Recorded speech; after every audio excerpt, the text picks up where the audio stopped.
Sí, profe. Bueno, entonces, bueno, hoy día vamos a ver el tema cinética química. Cinética química eh, viene a estudiar un aspecto que no es el aspecto energético de una reacción química. Hasta la clase anterior nosotros hemos visto el aspecto energético de una reacción química y ese aspecto energético estaba relacionado con el delta de H, la entalpía, el delta de G, la energía libre de Gibbs, el delta de S, ¿sí? La entropía. Y habíamos dicho que la evaluación de la energía libre de Gibbs era la mejor forma, o era en cuanto a jerarquía, tenía mayor jerarquía para decir si una reacción puede ser espontánea o no espontánea, puede ser posible o no posible. ¿Por qué? Porque consideraba en la ecuación de la energía libre de Gibbs tanto la entalpía, que es el calor, y la entropía, que es el desorden. Además de evaluar el aspecto energético de una reacción, tenemos que evaluar el aspecto cinético de una reacción, o sea, cuán rápida o cuán lenta es una reacción. Una reacción puede ser posible energéticamente hablando, pero puede ser muy lenta. Por ejemplo, cuando se descubrió que había plásticos o había detergentes biodegradables, ¿sí? Se descubrió que esos detergentes, los microorganismos lo podían biodegradar, que era posible, que esa reacción, ese proceso era espontáneo. Sin embargo, muy pocos, las empresas especialmente, no difundieron de que esos procesos son espontáneos, pero son muy lentos. Pueden, en comparación con la no biodegradación, este, es más rápido, pero sin embargo, esas reacciones de biodegradación que la hacen los microorganismos son lentas, duran años, ¿sí? No miles de años como el caso de que nosotros creeríamos que una cosa se degrade, diríamos, pero duran años esas biodegradaciones. Entonces, algunas veces las reacciones pueden ser espontáneas y pueden estar favorecidas energéticamente, y sin embargo pueden ser muy, muy lentas. Y hay otras reacciones, en cambio, que además de estar favorecidas energéticamente, también son rápidas, ¿sí? Entonces, la cinética química estudia el mecanismo y la velocidad de una reacción química. El mecanismo, cuando hablamos de mecanismo, hablamos de la forma o del camino que hacen los reactivos para convertirse a productos. Entonces, la cinética química estudia ese camino que hacen los reactivos para convertirse en productos. Y estudia entonces cuán rápida o lenta es una reacción química. Aislada, independientemente de la reacción contraria, o sea que nosotros ahí vamos a tener en cuenta que dice independientemente de la reacción contraria. O sea, nosotros cuando tenemos productos que dan reactivos, ¿sí? Vamos a tener en cuenta esta reacción de izquierda a derecha, y no vamos a tener en cuenta quizás la reacción de derecha a izquierda, que sería la reacción contraria que habla acá. Independientemente de la reacción contraria y de otras reacciones que puedan producirse de manera simultánea. Habla de eso, o hace alusión a esto, esta definición, porque puede ocurrir que estos reactivos que se estén formando, ¿sí? Vuelvan a reaccionar con estos productos y hagan den reacciones colaterales, ¿sí? Entonces, esas reacciones colaterales no las van a tener en cuenta. Entonces la cinética química va a estudiar el mecanismo y la velocidad de esta reacción química aislada. ¿Sí? ¿Y de qué depende esta cinética?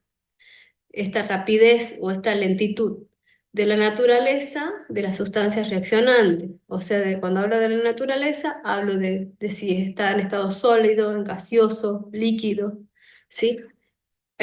A sus concentraciones o presiones, si se trata de gas, a la temperatura en la que se lleva a cabo y a la presencia o no de catalizadores, o sea, de sustancias que las vamos a denominar catalizadores. La velocidad de una reacción, ¿cómo se va a medir? ¿Sí? Se puede medir mediante la cuantificación de formación de productos o la tasa de desaparición de los reactivos. ¿Sí? Entonces podemos medirla en función de la aparición de productos o desaparición de reactivos. Y puede existir, porque existe, ¿no es cierto?, una relación entre eso. Si me aparece producto es porque está desapareciendo un reactivo, ¿sí? Y puedo medirla en función de las dos cosas, ¿sí? Porque va a existir una relación que nosotros la estuvimos estudiando mucho, que es la estequiometría. Entonces, teniendo en cuenta esa estequiometría, yo la velocidad de la reacción puedo medirla en términos de producto o de reactivos. ¿Sí? Para esta reacción, por ejemplo, donde moles de A más A moles de A más B moles de B me da C moles de C y D moles de D, la velocidad de la reacción puede ser la desaparición de A en función del tiempo. Si hablo de desaparición de A, quiere decir que este valor va a ser negativo. Con un menos adelante, este valor es positivo, que la velocidad va a ser, siempre es un número mayor que cero, nunca tengo una velocidad negativa. Entonces, este menos le pongo cuando hablo de desaparición de reactivos, en función del tiempo, y donde el factor estequiométrico aparece acá como denominador. Si hacemos en función de los productos, puedo decir que la velocidad de la reacción puede ser igual a la aparición, a la velocidad de aparición del producto C en función del tiempo, ¿sí? Por 1 sobre C, que es el factor estequiométrico. Entonces, como ustedes ven, esta velocidad de desaparición, la velocidad, este número va a ser igual si yo considero la desaparición de B, y ese número va a ser igual si yo considero la aparición de C, y ese número va a ser igual si yo considero la aparición de D, siempre y cuando no me olvide de lo negativo y del factor estequiométrico que está en el denominador. ¿De acuerdo? Este valor va a ser igual a todo este valor. Este valor va a ser igual a todo este valor. Entonces, esta expresión relaciona la velocidad global de una reacción con las concentraciones de los reactivos y de los productos. Acá A, B, C y D son los coeficientes estequiométricos y se forman y se ponen entre corchetes, ¿sí?, las concentraciones. Generalmente las concentraciones las vamos a poner en moles por litro, o sea, en molaridad. Entonces, en molaridad es M mayúscula, en molaridad. Bien, tenemos que, ¿cómo la mido? ¿Cómo puedo verificar, digamos, esa velocidad de la reacción? La velocidad de reacción, lo mismo que la velocidad de un auto, es la distancia recorrida en un determinado tiempo, ¿verdad? Así como la velocidad de un auto es la distancia recorrida en un determinado tiempo, la velocidad de una reacción va a ser la aparición de un producto dado en un determinado tiempo o la desaparición de un reactivo dado de la reacción química en un determinado tiempo. Entonces, cuando mido, por así decirlo, la concentración en un tiempo uno, ¿sí? Y después mido su concentración en el tiempo 10, ¿sí? La velocidad de la reacción va a ser igual. Esta, esta y esta. Esta va a ser la concentración, ¿no? Uno del agua oxigenada, en este caso tengo dos de agua oxigenada que se transforma en agua y en oxígeno. Entonces la concentración al tiempo 1 del agua oxigenada y acá voy a tener la concentración en el tiempo 10. Entonces la velocidad va a ser igual al delta, ¿no? O la diferencia de la concentración del tiempo 10 menos la concentración del tiempo 1 dividido el tiempo, que va a ser el tiempo 10, ¿no? Menos 1. Entonces me da que es el cambio de concentración, ¿sí? Por unidad de tiempo, porque esto al dividir en el tiempo me da un tiempo. La velocidad de la reacción entonces la puedo expresar como el cambio de la concentración de las especies por unidad de tiempo. Si yo tengo en cuánto tiempo medí esa disminución y tengo ese tiempo, entonces divido ambas cosas y me da la velocidad de la reacción durante ese tiempo. Si yo leo este gráfico, si leo este gráfico, ¿qué leo? ¿Qué puedo leer? ¿Qué va pasando con las concentraciones en la medida que pasa el tiempo o que en la medida que transcurre la reacción? Entonces, pongo en mi vaso de reacción el agua oxigenada.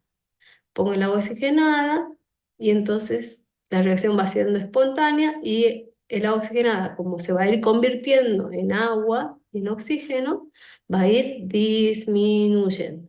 Entonces acá, en el tiempo cero de la reacción, tengo mucha agua oxigenada y en el tiempo cero de la reacción voy a tener nada de uno de los productos, por ejemplo, del oxígeno.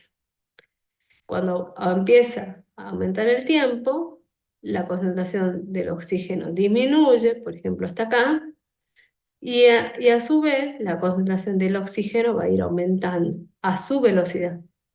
El oxígeno va a tener un aumento dada por esta línea rosada sí, o roja, y el agua oxigenada va a tener una disminución dada por la línea celeste. Entonces, acá tengo un comportamiento de la disminución del oxígeno y un comportamiento del aumento, un comportamiento de la disminución del agua oxigenada y un comportamiento del aumento de la concentración del oxígeno. Bien, en este caso, en un caso concreto, por ejemplo, el bromo acuoso, una solución acuosa del bromo, más el ácido acético, ¿sí? Acuoso, reaccionan para dar bromuro, o sea que bromuro o ácido, donde está el bromo y los protones, ¿sí? O el bromuro o ácido bromídrico más dióxido de carbono. Entonces, estas dos especies reaccionan para dar lugar a tres especies principales: el dióxido de carbono, iones, hidrógeno más y el anión bromuro. ¿Cómo se determina la velocidad de la reacción?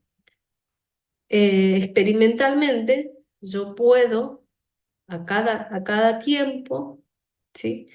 Ir midiendo la concentración de bromo. ¿Qué va a ir pasando con la concentración de bromo si el bromo es el reactivo? Va a ir disminuyendo. Por ejemplo, al tiempo cero, yo coloqué 0,0120 molares de bromo. A los 50 segundos hubo 0,0101, la mitad más o menos. A los 100 segundos hubo 0,08 y acá está disminuyendo de a poquito. 0,08, 7, 6, 5, 4, 3, 2. ¿Cada cuánto? Cada 50 segundos. Voy dividiendo cada 50 segundos cuánto me disminuye o me voy midiendo la concentración en ese tiempo del bromo. Entonces, esto lo coloco en un gráfico y puedo decir que la velocidad de la reacción es la pendiente de esa curva de disminución. La velocidad de la reacción es la pendiente de la velocidad de la disminución o de la curva de la concentración del reactivo en función del tiempo. Entonces acá tengo una pendiente, o sea que en este lugar la velocidad promedio es esta, en este tiempo la velocidad promedio es esta, en este tiempo la velocidad promedio es esta. Entonces, como ven, esta velocidad es puntual. En cada tiempo tengo una velocidad. Es como en el auto. Si yo puedo ir de Alto Comedero al centro, ¿sí? Y en la ruta puedo ir a 100 kilómetros por hora. Pero llego a la avenida Sabio y ¿cuánto voy? A 50 kilómetros por hora y llego a la facultad a una velocidad promedio y voy tomando las velocidades desde Alto Comedero hasta la Avenida Suárez y todo eso, y hago un promedio, y con eso sé con cuánta velocidad viajé desde Alto Comedero hasta la facultad. Es lo mismo acá. Puedo tener una velocidad puntual, ¿no? Que esa velocidad puntual la voy a sacar en un delta de t definido, ¿sí? En este caso está marcando el gráfico 3 delta de t, y 3 delta de concentraciones. Esa es una velocidad puntual. Y la velocidad promedio va a ser el promedio justamente de todas esas velocidades. ¿Y cómo voy a sacar la velocidad promedio en forma práctica? Voy a calcular como la concentración del bromo al final, ¿sí? Menos la concentración del bromo inicial dividido el tiempo final menos el tiempo inicial. Entonces me va a dar la concentración por unidad de tiempo. Y la velocidad instantánea, que es la velocidad puntual que les decía, es la velocidad promedio calculada en un intervalo muy corto, que serían estas. ¿Sí? Entonces, esa es la velocidad promedio, el promedio teniendo en cuenta el comienzo y el Repetir, final. por favor. ¿Cómo? ¿Puede repetir, por favor, lo de las velocidades? La velocidad promedio, entonces, yo la voy a calcular teniendo en cuenta la concentración inicial, ¿sí? De donde yo quiero partir, donde yo quiero medir la velocidad, y la concentración final que sería acá la concentración inicial 0,120, y la velocidad, y la concentración final, que sería los 400 segundos, donde transcurrió la reacción. Dividido el tiempo inicial menos tiempo final. Profe, pregunto cómo está el bromo 2. Entonces se multiplicaría el, el final y el inicial por 2. ¿No? ¿Por qué? Ah, no, era una duda nomás. Como Porque es eran dos. concentración de bromo, o sea, el bromo molecular. Sí. Concentración de bromo Es molecular. independiente eso, ¿no, profe? Exacto, sí, es independiente. La concentración del bromo molecular. Yo la mido al inicio y la mido al final. Entonces, si la mido al inicio y tengo el valor del inicio y tengo el valor del final, que en este caso el final es 0,0296, y el inicial 0,0120, el tiempo inicial es 0 y el tiempo final es 400 segundos. Acá voy a poner 400, acá voy a poner 0,0296 menos 0,0120, y eso con el menos adelante me va a dar una velocidad promedio. Es la velocidad promedio de la reacción. Ahora, la velocidad instantánea va a ser cada una de estas velocidades que voy midiendo acá, ¿ven? A un tiempo, a un intervalo de tiempo corto, ¿sí? A un intervalo de tiempo corto. Acá se ve más claramente cómo mido la velocidad instantánea. En un delta de t chiquito, no son los 200 segundos, sino en este caso voy a poner 80, 20 más 20 son 40 segundos. 100 segundos acá dice. En 100 segundos, ¿cuánto me varía la concentración? Y eso me va a dar la velocidad instantánea, experimental. Todas estas cosas las puedo sacar experimentalmente y de esa forma es como las saco. Entonces, la velocidad instantánea, al calcular la velocidad promedio de la reacción a intervalos cada vez más cortos, se puede obtener la velocidad en un momento específico, lo que proporciona la velocidad instantánea de la reacción. Que, por ejemplo, mi velocidad instantánea en la ruta desde Alto Comedero a la facultad va a ser 100 kilómetros por hora en la zona de la ruta, pero ya cuando empiece a llegar a la ciudad va a ser una velocidad más chica, la velocidad instantánea, ¿de acuerdo? Entonces la velocidad instantánea es en un determinado tiempo, en un momento específico de la reacción. Bien, después de esto vamos a ver qué factores afectan a la velocidad de una reacción. Pueden afectar a la velocidad. La naturaleza de los reactivos, la concentración de los reactivos, la temperatura y la presencia del catalizador. Como ven ustedes, aquí hablo de los reactivos porque es de donde yo parto. De ellos va a depender exclusivamente la velocidad. La temperatura, ¿por qué la temperatura? Porque la temperatura tiene que ver con el movimiento de las moléculas de las especies, ¿sí? Entonces, mientras más movimiento haya, ¿sí? Eso va, en términos generales, favorecer una velocidad. Y la presencia o no de un catalizador. Ahora vamos a ver cada una de esas cosas. En el caso de la naturaleza de los reactivos, ¿qué podemos tener? Es el estado físico de las sustancias que están implicadas. Por ejemplo, la nafta líquida va a arder con suavidad, pero los vapores desprendidos lo hacen en forma explosiva. La característica química de la sustancia, por ejemplo, el sodio metálico, ¿sí? Va a tener una baja energía de ionización, ¿sí? O con la baja energía de ionización que tienen los metales, ¿sí? Reaccionan violentamente con el agua. Por eso, por ejemplo, el sodio metálico, los panes de sodio se guardan dentro de un aceite. ¿Para qué?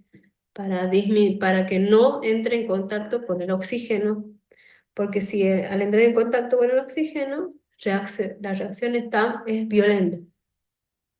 Pero si yo en vez del sodio metálico utilizo otro metal como el calcio, ¿sí? Que tiene una Profe, mayor energía de ionización, ¿sí? Este necesita ser calentado con agua para que pueda reaccionar, pueda oxidarse.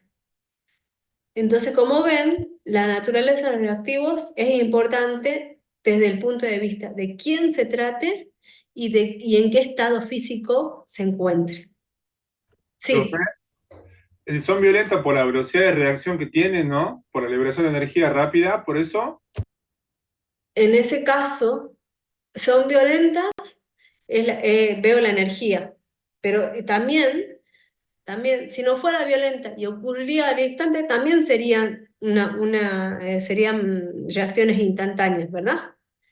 En este caso estoy diciendo que reaccionar violentamente, ¿sí? Veo lo violento, digamos, porque son explosivas prácticamente, hay una energía desprendida muy grande, eso él habla de explosiva, pero a la vez veo que el sodio metálico ya no es metálico, sino que ya forma el sodio más, entonces digo que la velocidad es instantánea prácticamente. ¿Sí? Sí, profe. Em, entonces ahí en el segundo párrafo de esta explicación, ¿no? Compara dos metales que tienen el mismo estado físico, pero son diferentes en su naturaleza. Uno es del grupo 1, el otro es del grupo 2, y ya ahí reaccionan diferente, a pesar de que las dos están en el mismo estado físico. ¿De acuerdo? En el primer párrafo, cuando habla de la nafta líquida, la nafta líquida cuando arde, ¿sí? Puede arder y puede dar lugar a otras, puede estar junto con la nafta, otros vapores, otros compuestos que al tener una menor presión una mayor presión de vapor, pueden reaccionar de forma explosiva, ¿sí?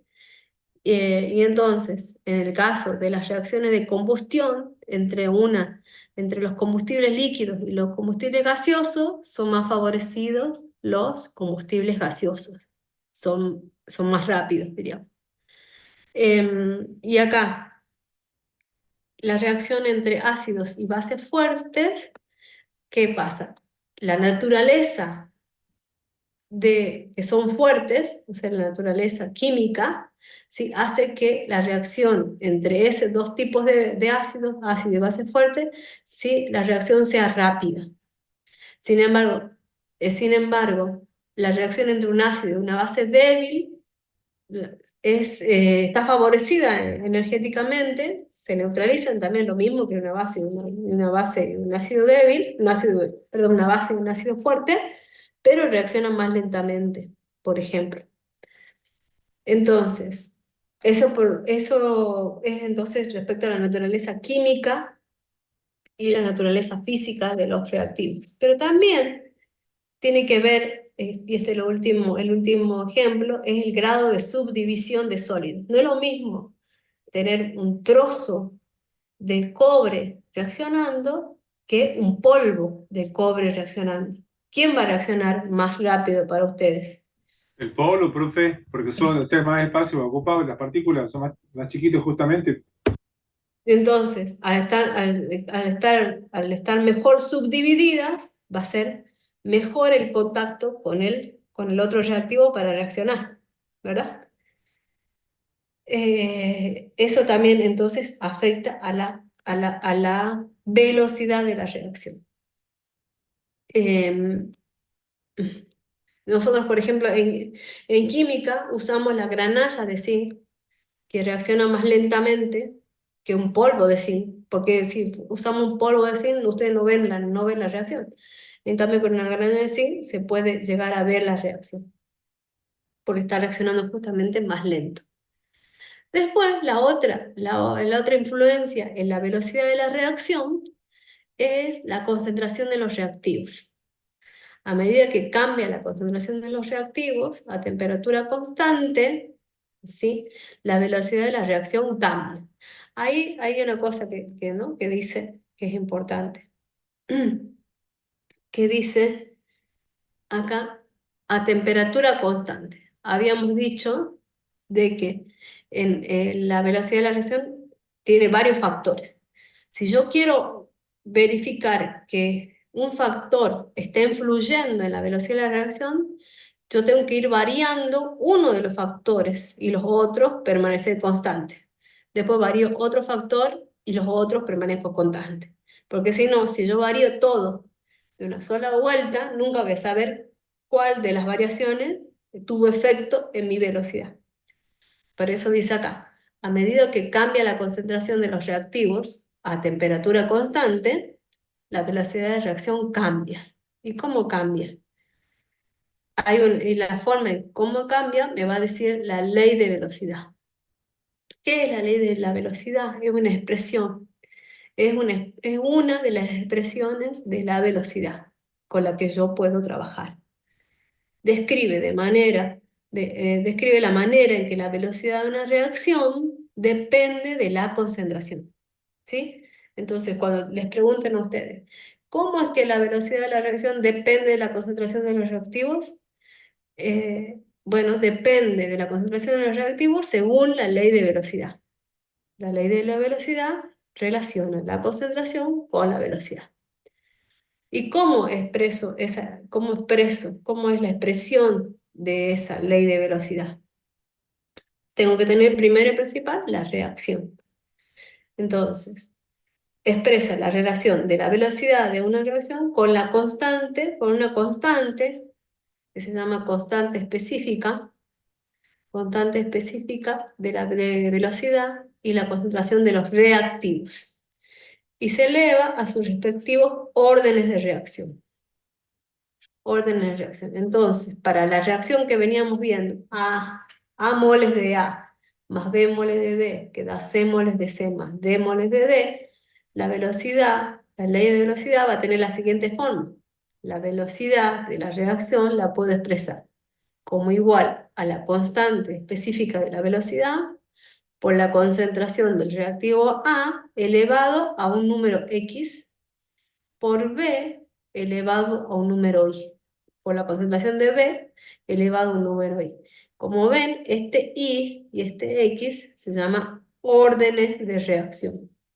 Y no tienen nada que ver con esto. Es diferente. El lápiz del PowerPoint siempre se... Esto es diferente, ¿sí? Estos son órdenes de reacción que yo cómo sé que, o cuánto valen esas órdenes de reacción, los determino experimentalmente, ¿sí?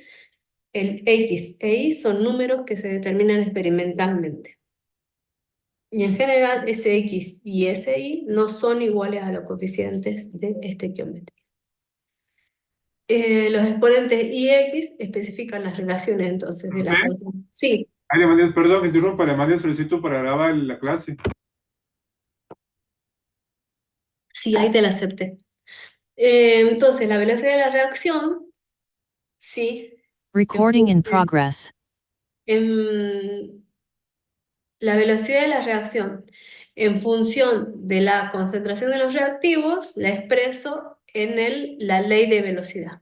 La ley de velocidad es una forma que relaciona la velocidad con la concentración de los reactivos, mediante una constante específica de la velocidad, que se lo determina experimentalmente, una orden de reacción y una orden de reacción X o Y, que también se lo determina experimentalmente. Esos exponentes E y van a especificar entonces la relación entre las concentraciones de los reactivos y la velocidad de reacción.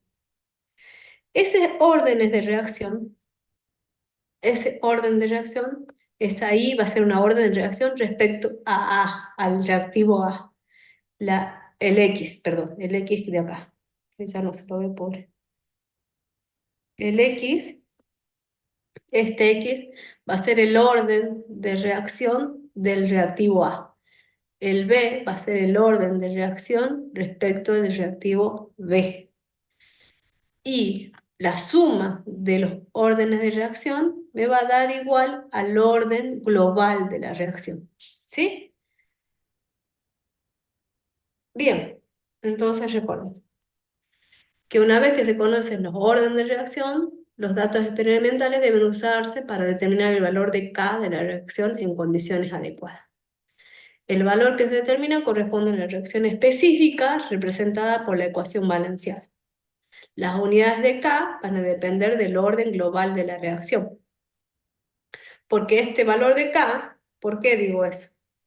Porque este valor de K está multiplicando una concentración, una molaridad a la X y una molaridad de B a la Y.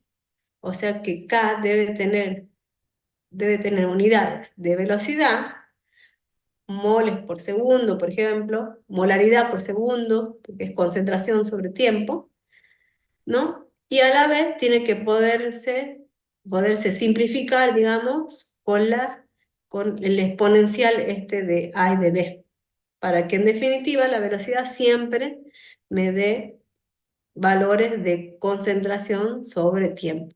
Entonces K, las unidades de K siempre van a depender de cuánto es el orden de I, cuánto es el orden de y cuánto es el orden de x. Y entonces para eso hay que estar atento a los cálculos. El valor que se determina no cambia con la concentración de los reactivos o productos. O sea, esos valores experimentales se los determina usando una, una cierta concentración de los reactivos en un experimento. Una vez que yo determino esas X, y K, ya esos valores son para todas las concentraciones que yo de ahora en más experimente. ¿De acuerdo? Eso es lo que quiere decir con que el valor que se determina no cambia con la concentración de los reactivos o productos. El valor que se determina también no cambia con el tiempo. El valor que se determina corresponde a la reacción a una temperatura en particular y varía si cambia la temperatura, ¿no? Entonces, todo el K, el I y el X son para una temperatura. O sea que si yo me dan una situación experimental y me dan más de una situación experimental, me dan 4 situaciones experimentales, yo para poder usar esas situaciones experimentales para hallar K, X e Y, esas situaciones experimentales tienen que estar hechas a la misma temperatura. Si no, las que me van a servir son las que están a la misma temperatura, ¿sí? El valor que se determina depende de la presencia del catalizador. Exactamente. O sea que K, el valor de K, va a ser, va a ser distinto si yo eso lo determino con la presencia de un catalizador.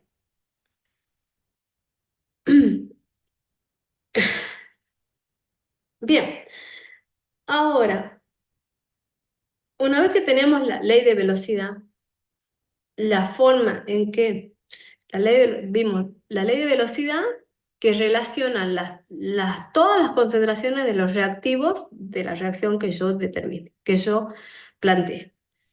Después tengo que la velocidad promedio es teniendo en cuenta el tiempo final y el tiempo inicial.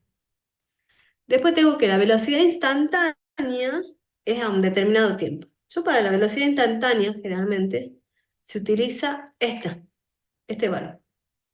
Este es una velocidad instantánea. Entonces, menos 1 sobre A por d de A de t me va a dar la velocidad de la reacción. Sin embargo, acá hay una cosa para anotar. La velocidad de la reacción, puedo decir que la velocidad de reacción en un tiempo dado t es igual a menos 1 sobre A por la variación infinitesimal de A en un determinado tiempo. ¿Verdad? Esto, si yo despejo la variación de A en el tiempo, o sea, de uno de mis reactivos, ¿qué me da? D de A sobre D de tiempo va a ser igual a la velocidad de la reacción a un determinado tiempo por A, ¿verdad? Por A, y por este A pasa multiplicando y este menos pasa también acá. Siempre va a haber un menos. Entonces, acá digo que la velocidad de la reacción es 1 sobre A por el cambio de concentración de A en un determinado tiempo pequeñito. Pero si me pregunta, para una reacción dada, cuya velocidad de reacción es tanto, ¿cuánto es la velocidad de desaparición de A? La velocidad de desaparición de A va a ser igual a esto. Voy a despejar esto solito. La velocidad de desaparición de A va a ser igual a menos la velocidad de la reacción por el factor estequiométrico de A. ¿Se dan cuenta que esta es la velocidad de la reacción? Instantánea, global, lo que sea. Esto es la velocidad de desaparición de A. Esto es la velocidad de aparición de C. ¿Se entiende? ¿Sí? Tengan en cuenta esas diferencias para cuando les toque hacer los ejercicios o les toque responder este tipo de preguntas. Entonces, bueno. Ah, y esto lo puse. ¿Y esto cómo yo lo puedo agarrar? Porque yo lo anoté acá con esto. A ver si pongo save acá, select. Si pongo select, acá puedo. Select, control C. Espérenme 2 segundos, ¿no? Porque quiero guardarles lo que acabo de colocar. Entonces, si yo a esto lo finalizo, fin de la presentación, ¿sí? Entonces puedo pegar ahí. Ah, no me pega nada. Esto, bueno, se perdió. Este pedacito no me lo copia. No me lo copia. Si yo selecciono,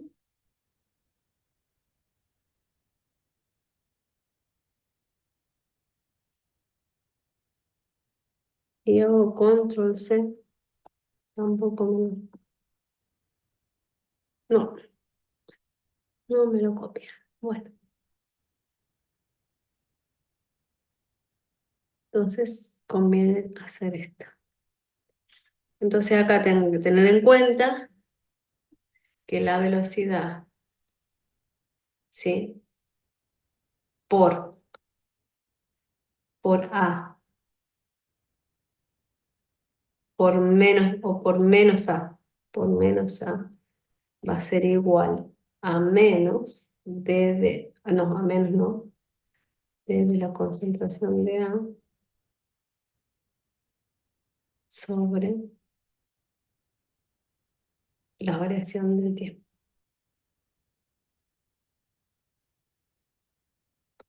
Entonces, la velocidad de desaparición de A puede ser la velocidad de la reacción en un determinado tiempo por menos A. ¿Sí?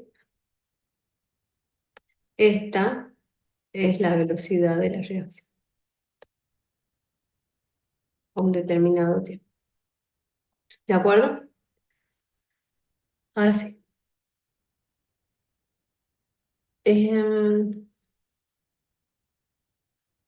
Ya vimos esto. Entonces, es lo que vimos. La ley de velocidad y que la desaparición de uno es igual a la aparición de otro, teniendo en cuenta el factor estequiométrico, y eso a la vez va a ser igual a la velocidad de la reacción. Ahora, vamos a reducir una reacción a la expresión más simple de una reacción, para entender que una reacción puede tener diferentes tipos de velocidades, o que los reactivos pueden cambiar, ¿sí? con un diferente tipo de perfil. ¿De acuerdo? Entonces, para eso, yo puedo idealizar la reacción como que tengo un reactivo A que me da productos. Entonces, para una reacción del tipo donde tengo un reactivo A que me da productos, yo puedo decir que la ley de velocidad para esta reacción, donde tengo un solo reactivo, que la velocidad de la reacción va a ser igual a K, la constante específica de la velocidad, por la concentración de A. ¿Sí? Eso puedo suponer. Entonces, para una reacción donde yo puedo ponerla como que es de una descomposición de un solo reactivo y que su velocidad es igual a K por la concentración de A y el X sea igual a 1, hoy,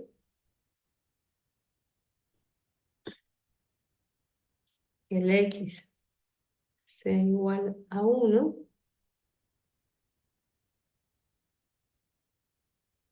¿sí? Esta ley de velocidad se dice que habla de una reacción de primer orden respecto de A.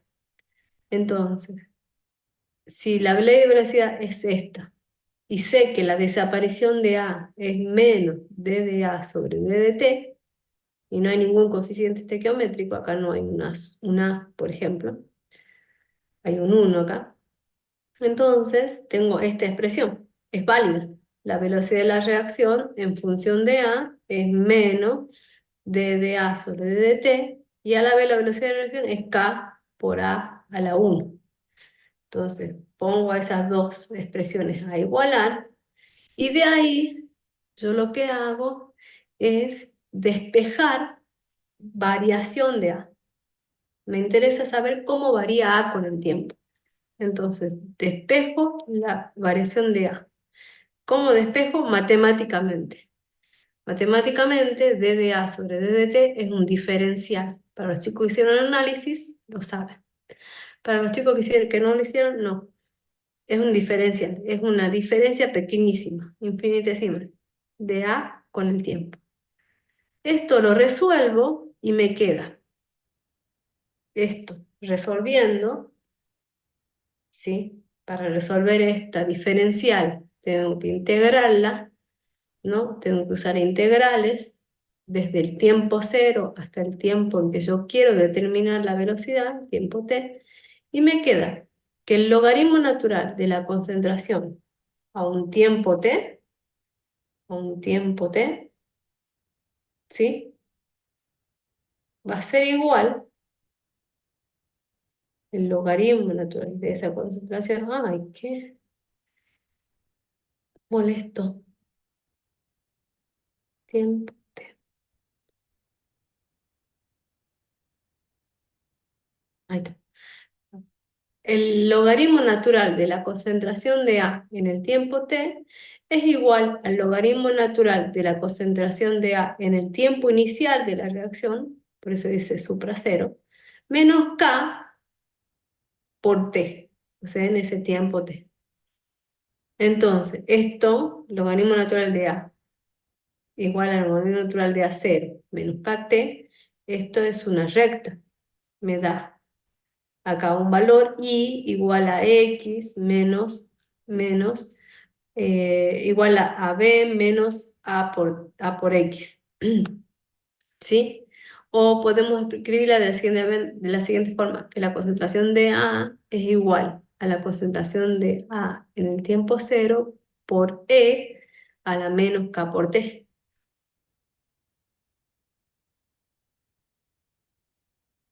La que usamos generalmente es esta, logaritmo natural, porque me da idea de una recta.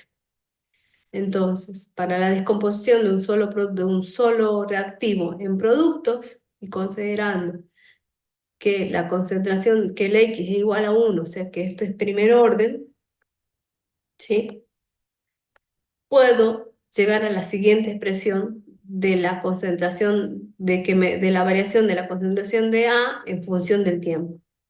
Y me da un gráfico donde esto, el valor de I es logaritmo natural de A, y el valor de X es el tiempo, ¿sí? Y entonces la tangente, o sea, la pendiente de esa curva, va a ser igual a menos K, o sea, este valor. Este K va a ser la pendiente de la curva.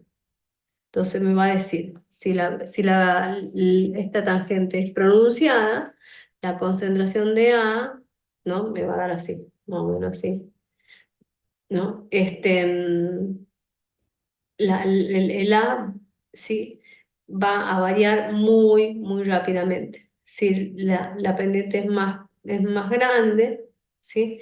Es más plana, digamos, se va a ir diciendo de que ese K va siendo más chiquitito, ¿sí? El gráfico, entonces, logaritmo natural de la concentración versus tiempo es una recta de pendiente negativa. Y es lógico que sea de pendiente negativa, porque A al ser un producto, al ser un reactivo, va disminuyendo. Al ser un reactivo, va disminuyendo. Entonces, si va disminuyendo, por supuesto que la pendiente va a ser negativa. Y el valor absoluto de la pendiente es la constante de la velocidad. Eso pasa para una reacción de primer orden y para esta clase de reacción.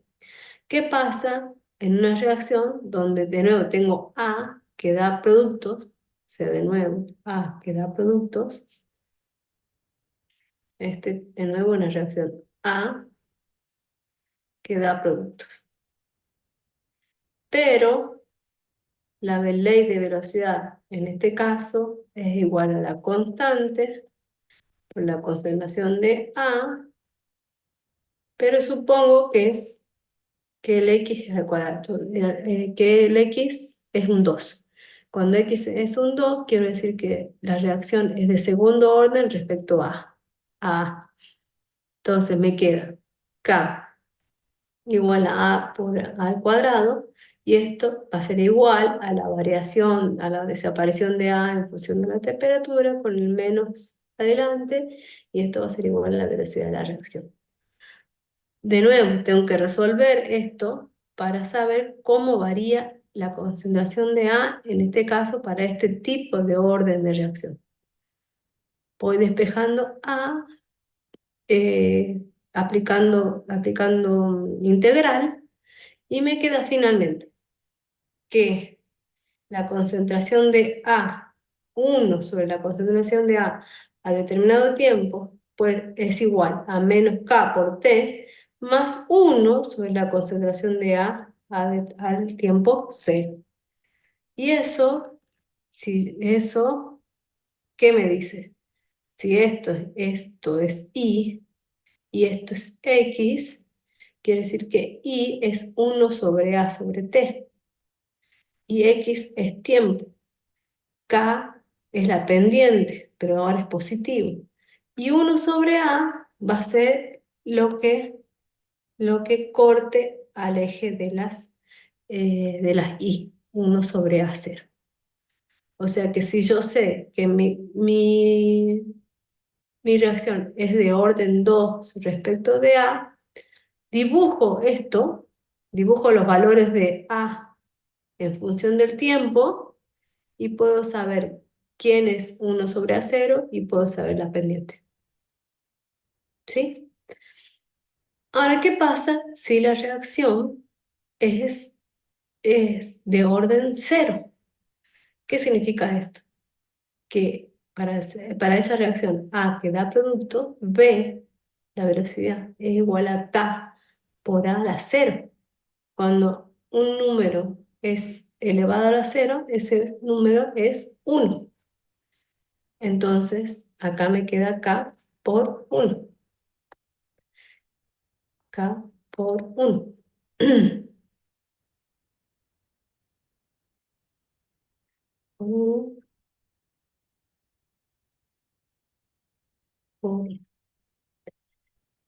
Entonces, este K es la que yo voy a igualar a mi diferencial de A por diferencial de T, ¿no? Acá en este caso el libro decía delta de A sobre delta de T, lo mismo.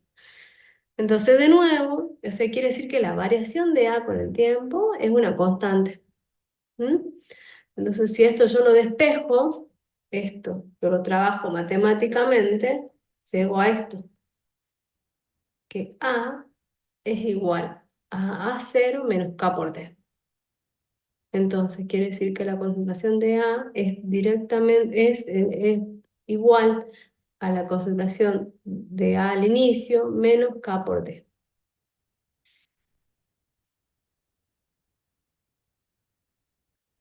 Entonces, A sería el eje de las Y, y esto es Y igual A igual A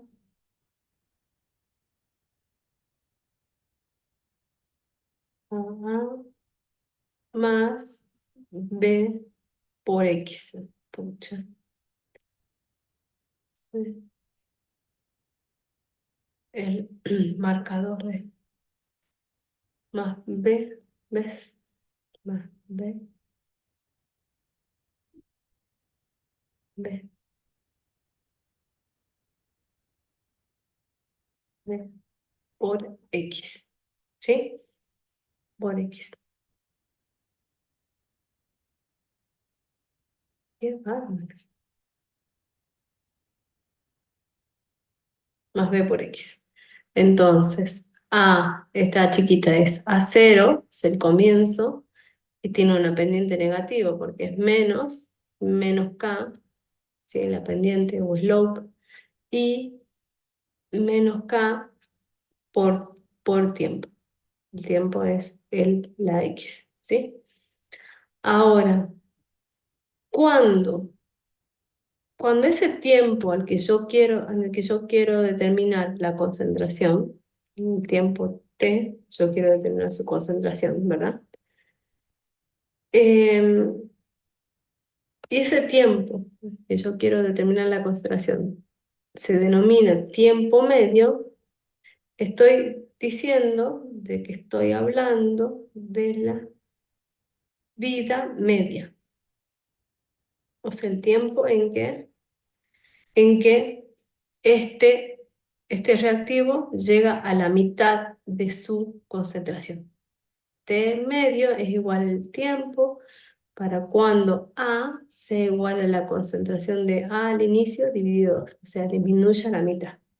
El tiempo T medio es el tiempo, entonces, para que se puede calcular, para el cual la concentración inicial disminuye a la mitad. Entonces, el tiempo de vida medio de ese reactivo va a tener una diferente expresión dependiendo del orden de reacción. Entonces, acá está. Entonces, acá está resumido.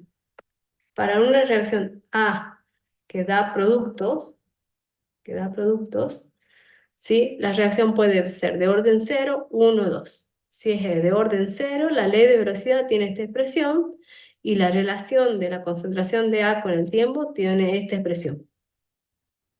Y si este tiempo es el tiempo de vida media, acá, tiempo medio, y A es igual a 0 dividido 2, o sea, la mitad, me queda una expresión del tiempo de vida medio, que en este caso depende del valor de K.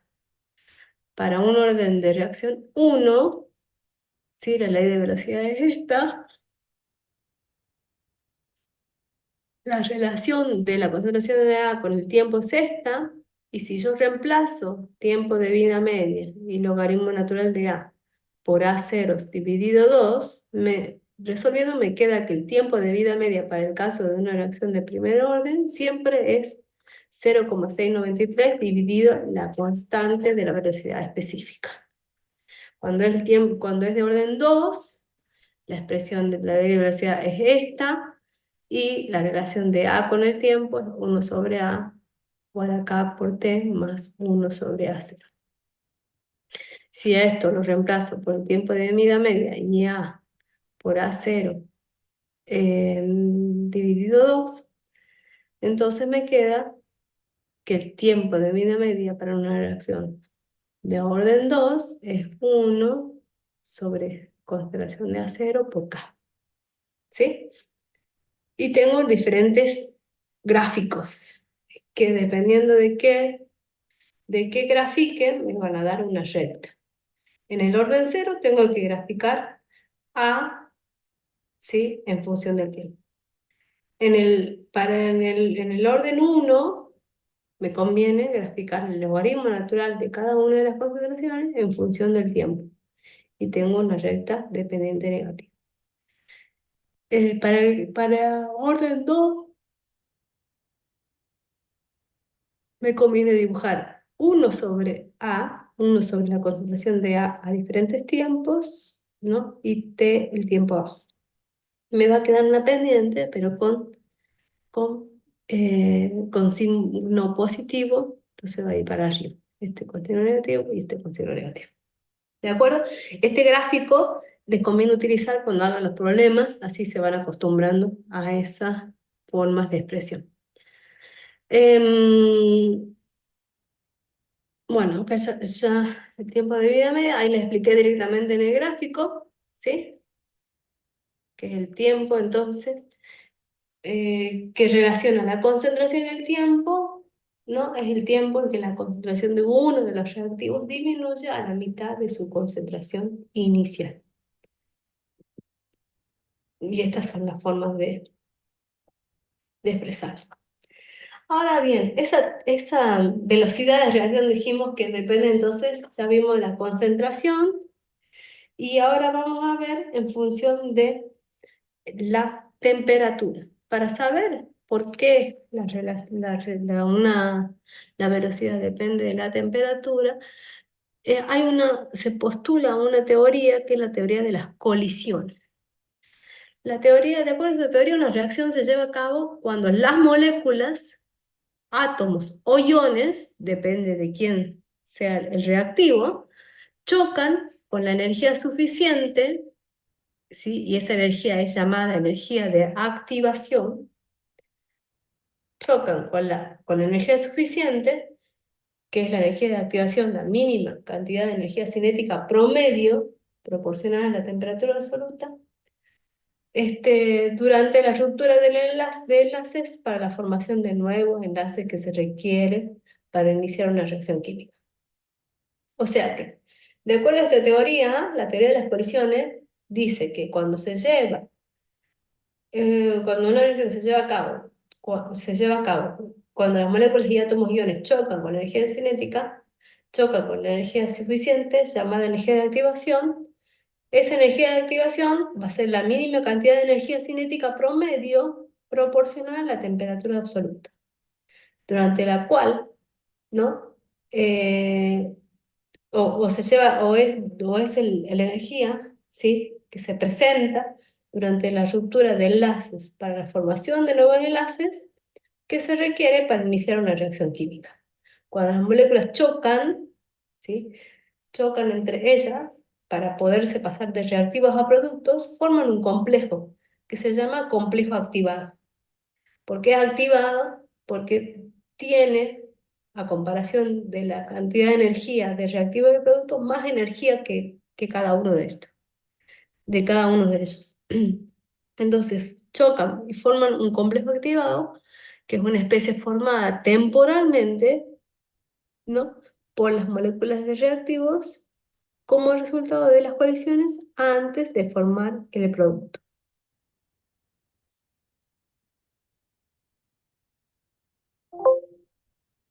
Entonces, la teoría de colisiones se basa en los siguientes postulados. La velocidad de una reacción, entonces, es proporcional a la velocidad de colisiones de los reactivos. Entonces, la velocidad de la reacción es proporcional a la cantidad de colisiones por tiempo. Mientras más colisiones haya por tiempo, mayor va a ser la velocidad de la reacción. Ahora, las especies que reaccionan deben colisionar con una orientación que permita el contacto entre los átomos que se unirán en el producto. O sea que deben tener orientación esas colisiones. Otro postulado es que la colisión de esa teoría, que la colisión debe ocurrir con la energía adecuada para permitir la penetración mutua de las capas de valencia de las especies reaccionantes, para que los electrones puedan reorganizarse y formar nuevos enlaces y nuevas especies químicas. Entonces, el tercer postulado habla de esa energía de activación, que debe ocurrir con la energía adecuada para permitir, ¿no?, esa transformación de especies reaccionantes en especies del producto, ya sea por reorganización o formación de nuevos enlaces. Por ejemplo, si yo tengo que, que formar dióxido de nitrógeno, yo sé que el dióxido de nitrógeno se forma, ¿sí?, haciendo reaccionar monóxido de nitrógeno con dinitrógeno de oxígeno.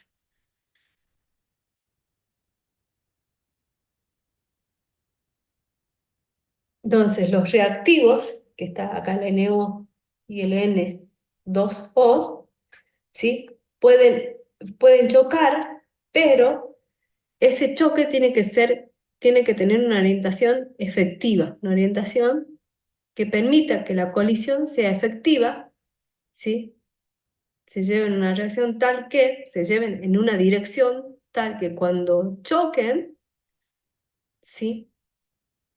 En este caso, los dos átomos de nitrógeno se juntan y se vayan como N2, y este oxígeno se una a este NO para formar el producto, el dióxido de nitrógeno.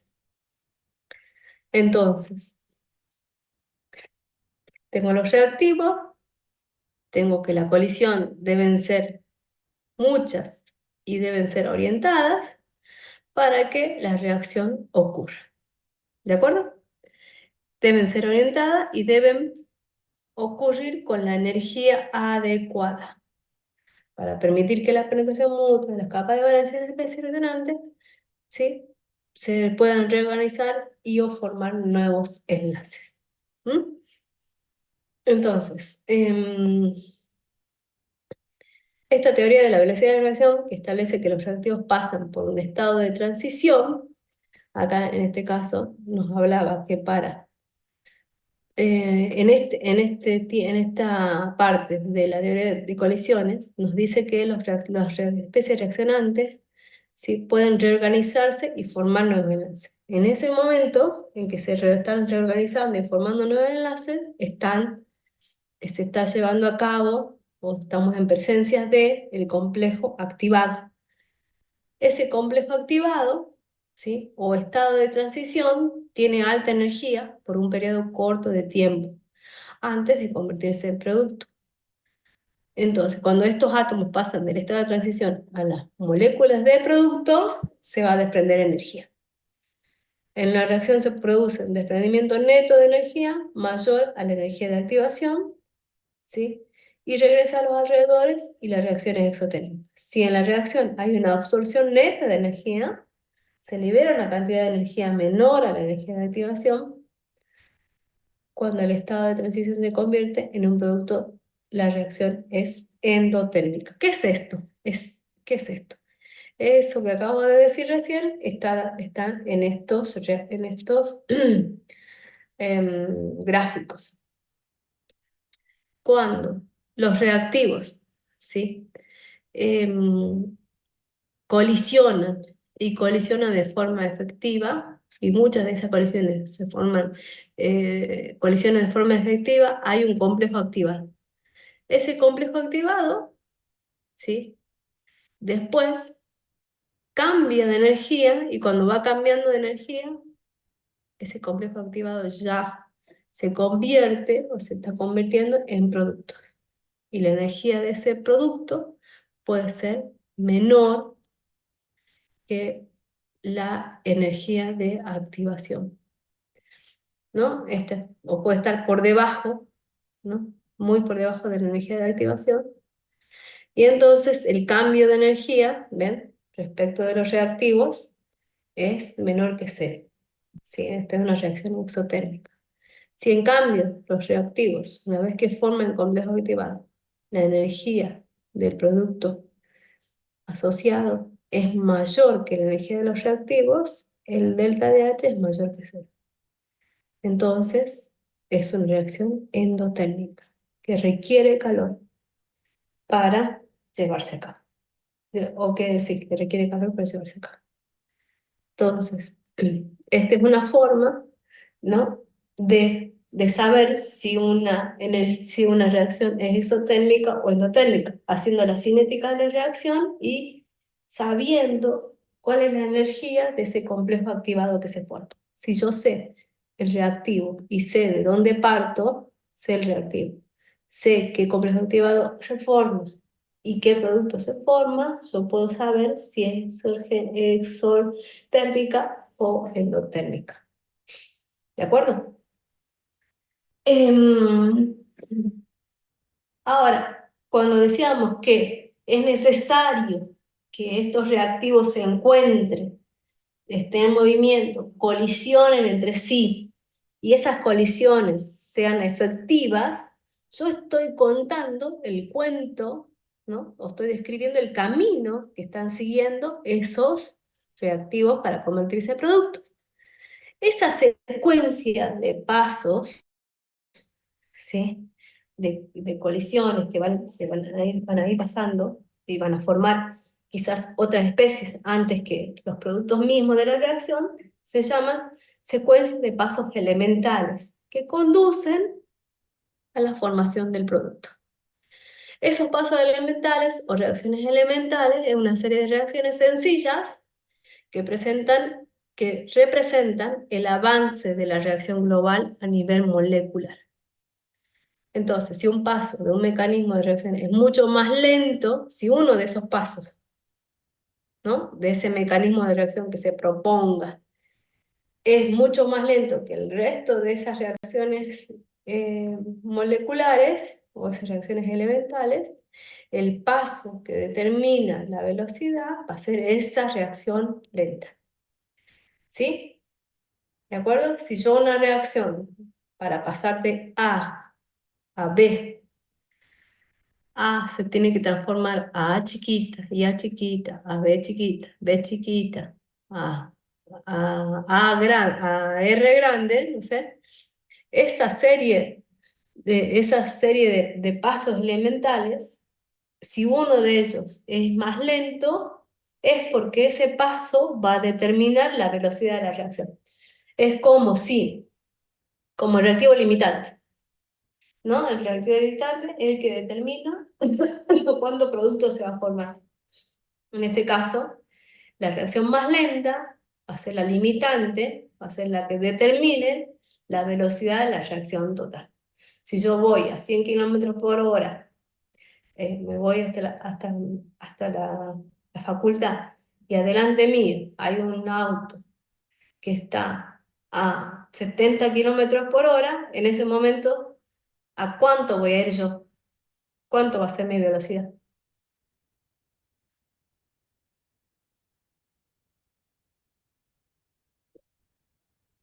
¿Están, chicos, o ya se durmieron? Hola. Uy, me parece que se durmieron.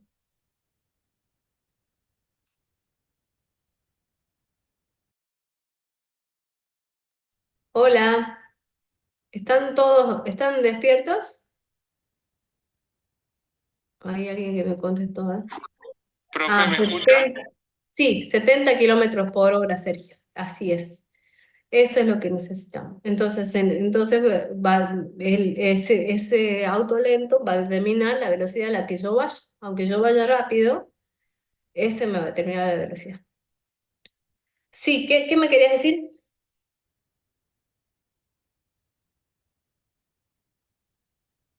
Bueno, ¿Me escucha? sí.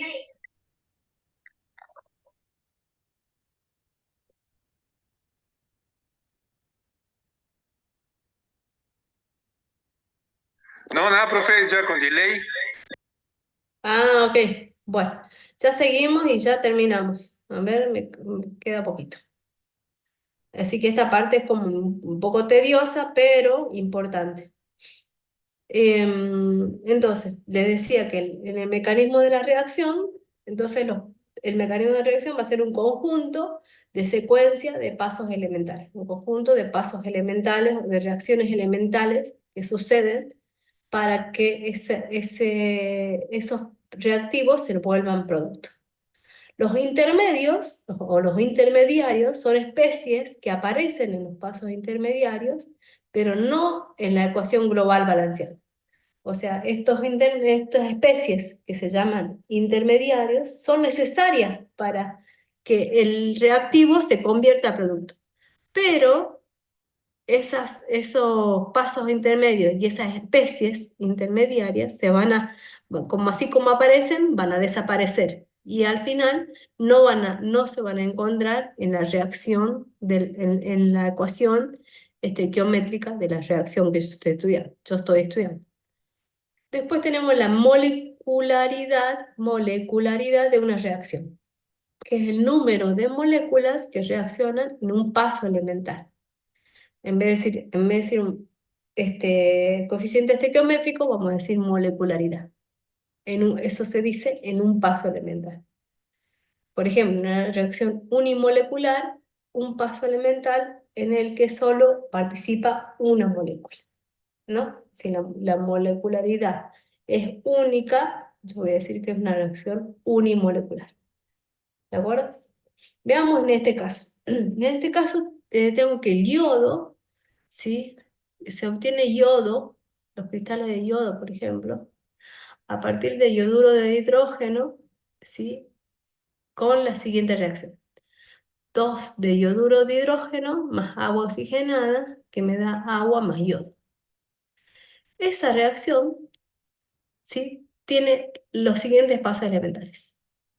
Que el yoduro de hidrógeno más el agua oxigenada se convierten en este ácido hipoyodoso, más, más agua.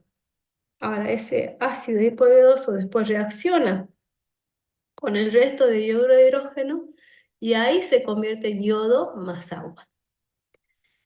Entonces, el primer paso dice que es un paso lento. El segundo o la segunda reacción, ¿sí? Es una reacción rápida. Entonces me dice, identifique el paso determinante de la velocidad de la reacción.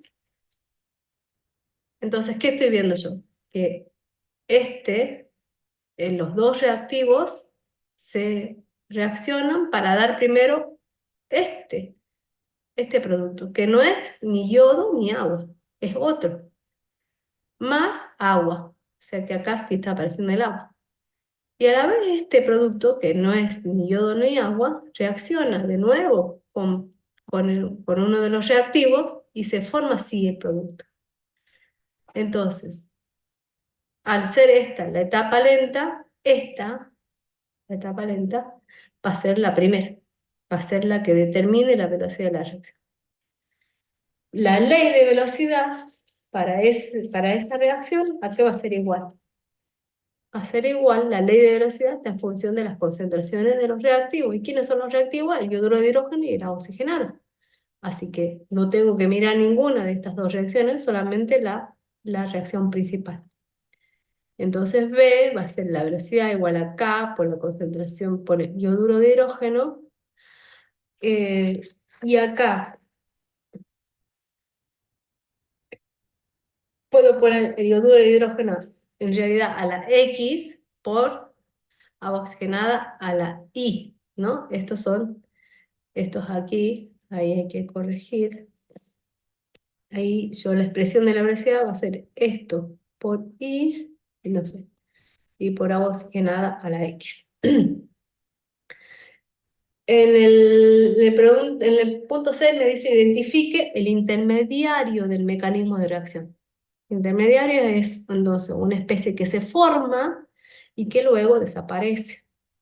Acá se forma y no aparece en la reacción global. Se forma yoduro, el hipoyodoso y el agua. El agua sí aparece en la reacción general. Acá está el agua, o sea que este es el agua. En cambio, no aparece. Entonces esta va a ser el intermediario.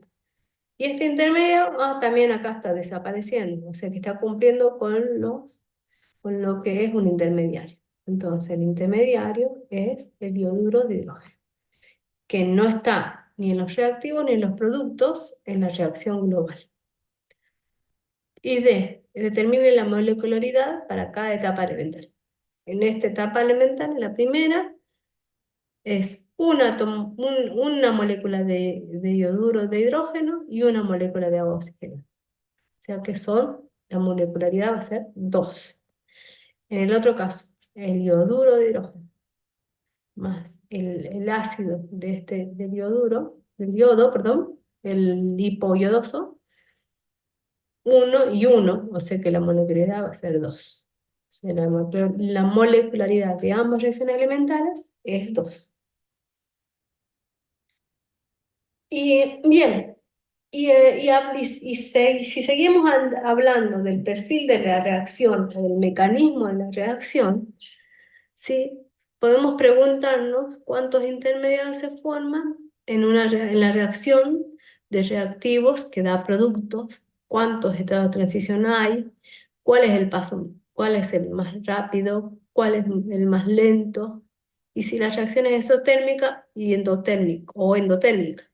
Todas esas preguntas yo las puedo responder si yo tengo el perfil de la reacción.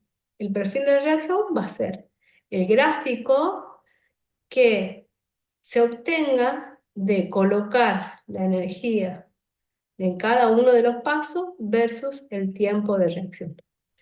En este caso, yo tengo que la reacción comienza a esta altura de energía de los reactivos y los reactivos suben a una montañita acá y vuelve a bajar.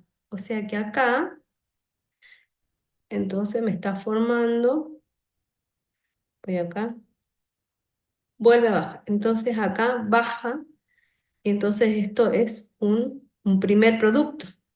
Ahora este producto dice que sube y baja a otro estado de energía. Entonces quiere decir que esto es un intermediario, porque sigue reaccionando, se convierte en un estado de transición y se convierte en otra especie. ¿Mm? Ahora, esta especie me pasa por el estado de reacción y se convierte en el producto de la reacción. O sea que estas dos, que, que fueron productos de una y reactivos en otra, son los intermediarios. Y para poder formarse el intermediario, o para formarse este primer intermediario, tuvo que haber pasado por el primer estado de transición. Esto, un segundo estado de transición, y este es un tercer estado de transición. Entonces, son 1, 2, 3 estados de transición. ¿Cuántos intermediarios? 1, 2 intermediarios. ¿Sí?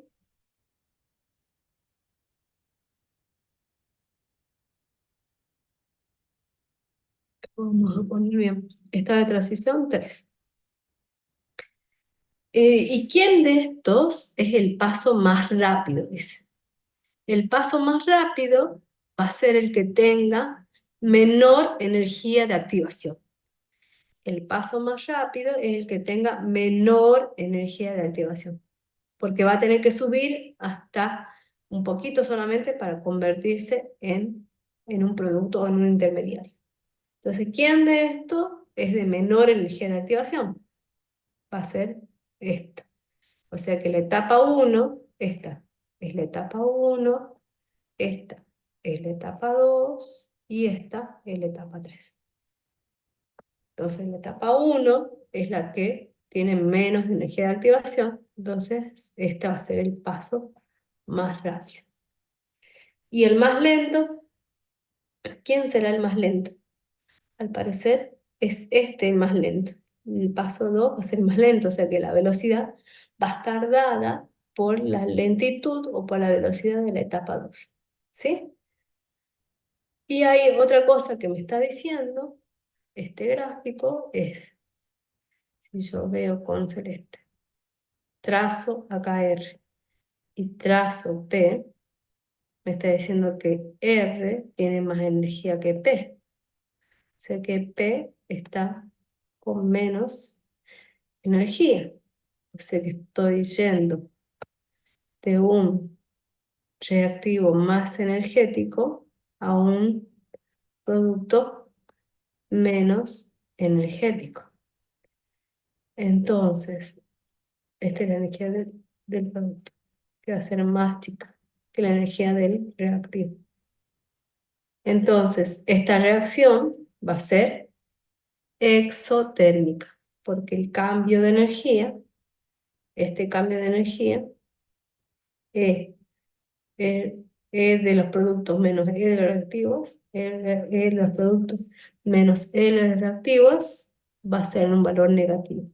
Entonces, el delta de H es exotérmica. ¿De acuerdo? Y finalmente tenemos, habíamos visto que, que después de ver la relación con la velocidad de la reacción con la concentración, comenzamos a ver qué tenemos que tener en cuenta, ¿no? Respecto de la temperatura, y para eso, primero, hemos descrito la teoría de las colisiones, ¿sí? Que tiene que ver con la energía, y ahí hemos visto a qué se denomina mecanismo de reacción, las etapas lentas, etapas rápidas, el estado de transición y por lo tanto la energía de activación. O sea que la energía de activación está ligada, ¿sí? Está ligada a cada estado de transición en cada etapa de los mecanismos de reacción. Entonces, esta energía de activación, energía necesaria para llegar al primer estado de transición, esta energía de activación, la energía necesaria para llegar al segundo estado de transición, esta energía de activación, la energía necesaria para llegar al tercer estado de transición. Con la temperatura, entonces, me queda decir que, la parte de la velocidad de la reacción que va a depender de la temperatura, ¿no? Va a ser la de la constante específica de la velocidad. La constante específica de la velocidad la puedo poner en función de la temperatura, porque depende de la temperatura. Si cambia la temperatura, cambia acá. ¿Y cómo cambia acá con la temperatura? Por la ecuación una forma en que cambia, que no es lineal, que es logarítmica y que se supo esa dependencia de temperatura con la constante de forma experimental. Por eso la fórmula que se pone acá es una fórmula empírica. ¿Y qué dice? Que el K es igual o proporcional a A, un factor A, por E a la menos energía de activación sobre RT. ¿Esto qué les recuerda? Gases. O sea que siempre estudiamos todas las cosas que estudiamos en química, casi siempre todas están hechas en los gases, para después extrapolar, digamos, a líquidos y a sistemas, digamos, usuales. Entonces, en esta ecuación R es la constante del gas ideal, que tiene un valor de Joule por mol. La T es la temperatura en grados Kelvin, EA es la energía de activación en julios por mol, ¿sí? Y A es una constante que se llama factor de frecuencia. ¿Qué es el factor de frecuencia? Está relacionada con lo que vimos antes, con la frecuencia de las colisiones que yo les decía. Con la frecuencia de las colisiones y la orientación de las moléculas que reaccionan. En los postulados de la teoría de colisiones se adapta muy bien a las ecuaciones de Renio, o sea que es en la ecuación de Renio es una representación de la teoría de las colisiones, donde esa constante es proporcional a la temperatura en forma logarítmica y proporcional a ese factor de frecuencia. Cuando decimos factor de frecuencia es cuánto cambia, o cuánto cambia en este caso las colisiones, o sea, cuántas colisiones hay, digamos, me indica el factor de frecuencia. El factor de frecuencia entonces refleja que también las condiciones de reacción favorecen las colisiones correctamente orientadas entre las moléculas reactivas. Una mayor probabilidad de las colisiones efectivas orientadas da como resultado valores más grandes de A y velocidades de reacción más rápidas. Mientras mayor, ¿qué me quiere decir esto? Mientras mayor sea la probabilidad de colisiones efectivas, más grande va a ser el valor de A. Y si A es un valor más grande, K es más grande. Y si K es más grande, la velocidad de la reacción también va a dar valores que digan que esa reacción es más rápida.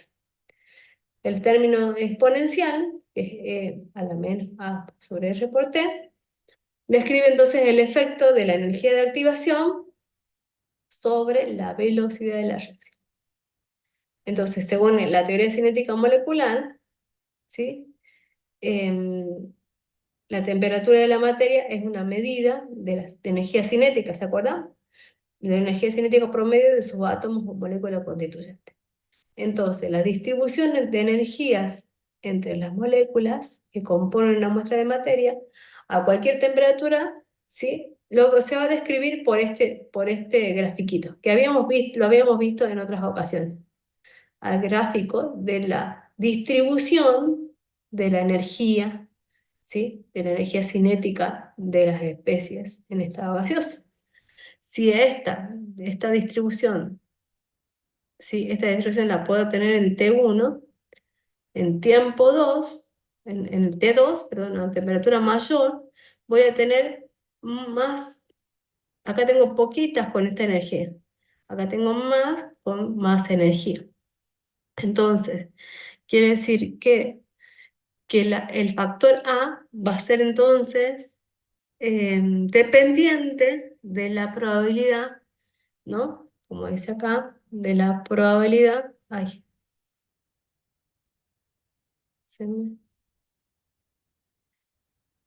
es de la probabilidad de colisiones efectivamente orientadas. O sea que la distribución depende de la distribución de energía entre las moléculas que componen una muestra de materia a cualquier temperatura dada. Hay nombre gráfico, que es el que tenemos ahí, que se los puse. Las dos áreas sombreadas debajo de la curva representan el número de moléculas que poseen la energía adecuada para superar esas barreras de activación.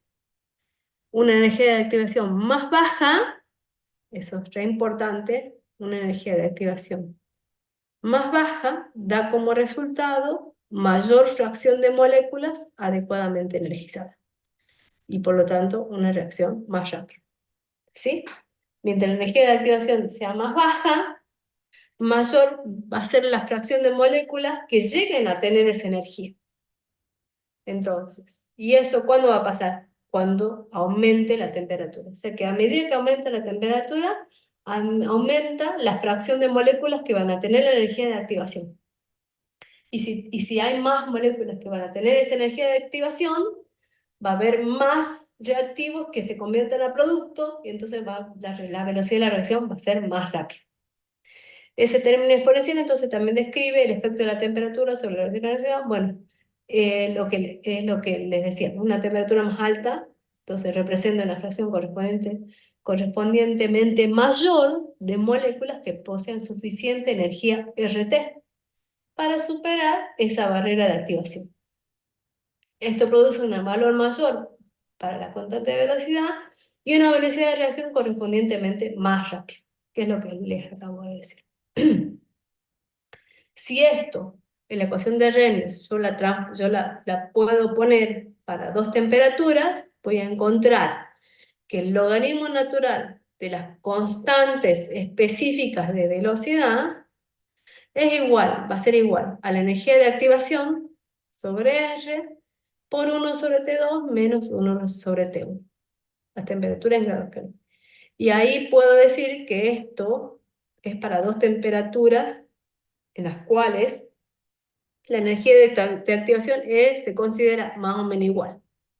Si se considera igual, puedo aplicar esta ecuación. Entonces esta ecuación yo la puedo aplicar para saber cómo es una constante de velocidad de una temperatura en función de cuánto vale la velocidad, la constante específica a esa temperatura. Por ejemplo, T1, tengo K1, tengo T1, tengo T2 y quiero averiguar cuánto vale K2. Bien, entonces la ecuación de Arrhenius me da la relación de la velocidad de reacción con la temperatura. ¿Por qué? Porque la ecuación de Arrhenius relaciona la constante específica de la velocidad, que es para cada temperatura, con la temperatura. Y a la vez, esa relación, que es exponencial, ¿sí? Me da cuenta de que se trata de la fracción de moléculas que llegan a superar esa energía de activación. ¿Y qué son los catalizadores? Los catalizadores son sustancias que yo puedo agregar en el medio de la reacción, en el sistema que yo quiero incrementar la velocidad, ¿sí? La puedo agregar y ese agregado de esas sustancias permite que las reacciones tengan lugar a través de trayectorias o de caminos alternativos en las que se incremente la velocidad de reacción. Esos caminos alternativos en las que se incremente la velocidad de la reacción seguramente viene asociado con una disminución de la energía de activación. Si disminuyo la energía de activación, es como que disminuyo la altura de la montañita en los gráficos, entonces quiere decir que tengo que traspasar una montaña de menos altura, por tanto me va a costar menos. Si me va a costar menos, aumenta la velocidad. Los catalizadores, entonces, funcionan proporcionando un mecanismo alternativo que involucra un estado de transición diferente a las reacciones en las que no hay un catalizador. Entonces, involucra un estado de transición diferente y una menor energía de activación. Por lo tanto, más coaliciones moleculares van a tener lugar con la energía necesaria para alcanzar el estado de transición y, en consecuencia, los catalizadores permiten reacciones que de otro modo estarían ralentizadas por una barrera cinética. El catalizador puede aumentar la velocidad de reacción o de la selectividad de la reacción y permitir que la reacción ocurra a menores temperaturas. Por ejemplo, un catalizador que se utiliza mucho en la industria petrolera es los catalizadores de Nielsen o los catalizadores de zinc y de paladio para favorecer la deshidrogenación. La deshidrogenación o la hidrogenación, esperen un momentito que el hidrógeno, sí, la hidrogenación de los combustibles que son algunos de ellos que los necesito que tengan más hidrógeno. Entonces, incorporar hidrógeno a esas moléculas tiene una energía de activación muy grande. Pero si yo a ese combustible lo paso a través un, de un metal como es el zinc, como es el paladio en forma de sólido, digamos, ¿no? Lo paso a través de un sólido poroso de esos materiales, resulta de que el agregado o el pasaje de ese combustible a través de ese sólido hace que los hidrógenos se peguen más rápidamente a esas moléculas y por tanto aumente la velocidad, ¿no es cierto?, de hidrogenación de esas moléculas. Entonces, ese hidrógeno no se incorpora, esos metales que le estoy hablando, no se incorporan en la molécula del producto, pero ayudaron a que la energía de activación baje. Entonces, esas sustancias se llaman catalizadores.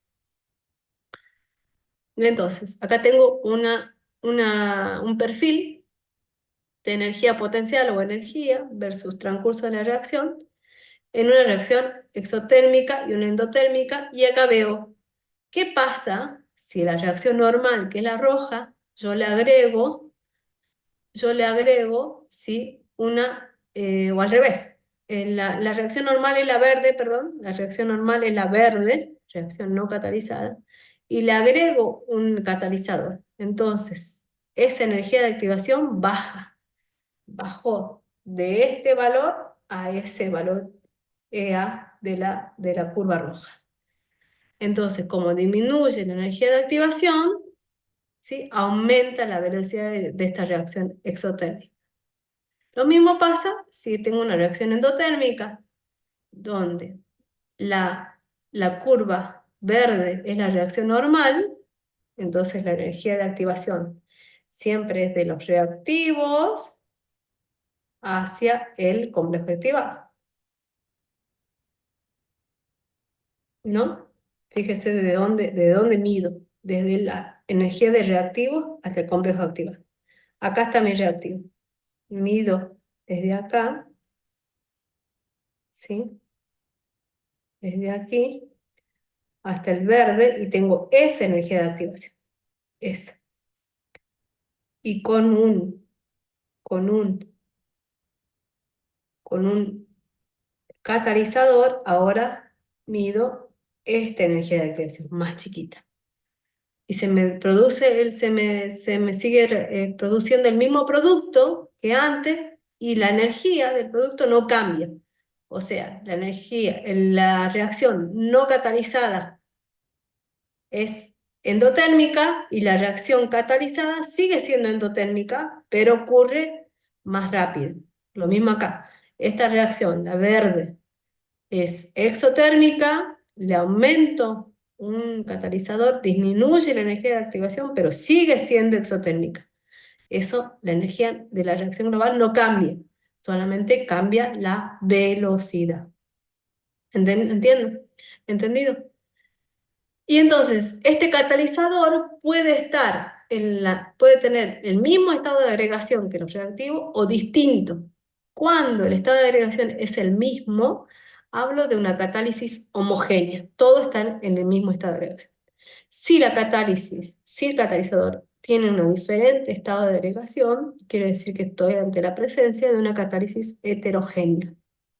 Son aquellos, los catalizadores heterogéneos son aquellos que actúan en una fase diferente que los reactivos. En la reacción que yo les comentaba, que es una reacción que utiliza las plantas de toppings, me parece, o de topping y de reforming se llaman, de las plantas industriales de combustible, sí, las catálisis son heterogéneas, son las que dan mejor resultado.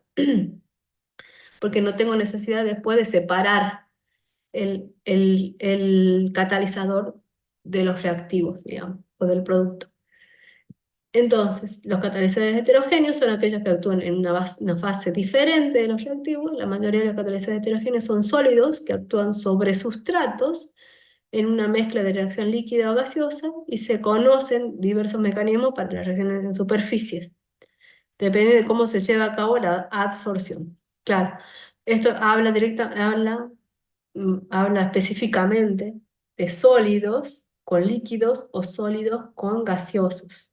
Entonces, ese reactivo gaseoso, ese reactivo líquido se tiene que absorber, o sea, físicamente se tiene que pegar al catalizador, y una vez que el catalizador le ayuda a ese reactivo a transformarse en producto, ¿sí? Se desprende, se desasorbe. Entonces no hay una cuestión química, casi no una cuestión física. El área superficial total del sólido tiene un efecto importante en la velocidad de reacción. Cuanto menor sea el tamaño de partícula, ¿sí? Más dividido esté el sólido, ¿sí? Mayor es el área superficial por masa dada de partículas, en este caso de reactivos que quieran transformarse a productos. Bien, entonces con esto terminamos la parte de cinética.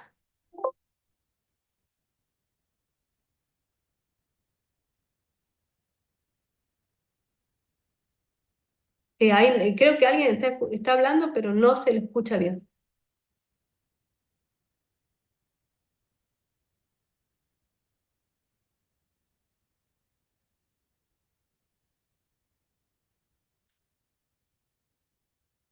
Bueno, entonces esta parte es más o menos corta, es mucho cálculo, tiene que aprender a usar la velocidad instantánea, la velocidad promedio, diferenciarla de cuando les pidan a qué velocidad desaparece o a qué velocidad aparece un producto, a qué velocidad desaparece un reactivo. Después tienen que poder determinar o indicar la energía de activación en los diferentes gráficos de una reacción directa y de una reacción inversa. Así que eso es lo que tienen que tener en cuenta en los problemas. Acá creo que me contestó la profe, les voy a dar la respuesta, a ver.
Profe, ¿ese PDF lo sube al aula virtual o no?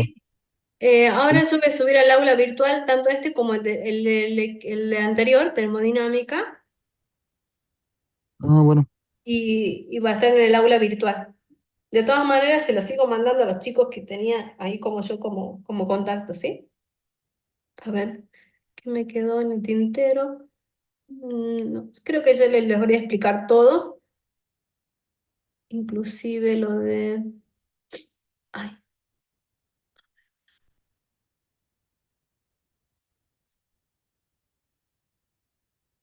ay, me parece que yo pensé que era más tarde, se me hacía más tarde.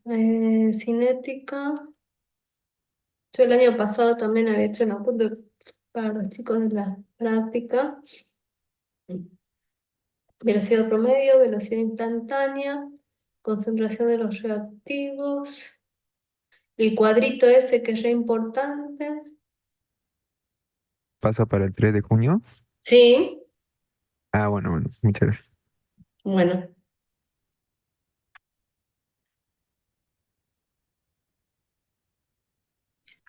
Profe, yo falté en la anterior clase. ¿Dijeron algo de los laboratorios?